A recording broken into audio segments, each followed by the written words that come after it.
ending menuju siang baraya terusan dina dinten ieu sim kuring saparakan sa nuju ngacet kangge bak sampah anu mangrupikeun salah sahiji program di Kerelek Milenial di Kampung Sikluk.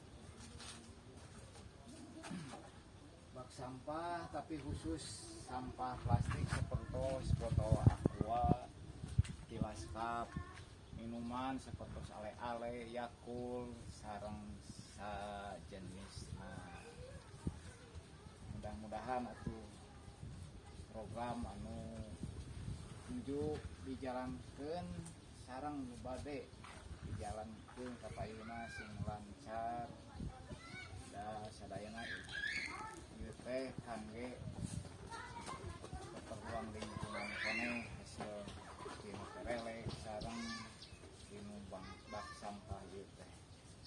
Begituna ku ayana lingkungan anu bersih tangtosna ka urang sadayana tiasa hirup anu kenah merenah tur tumanina. Hatur nuhun baraya sadayana nyuhunkeun dukunganana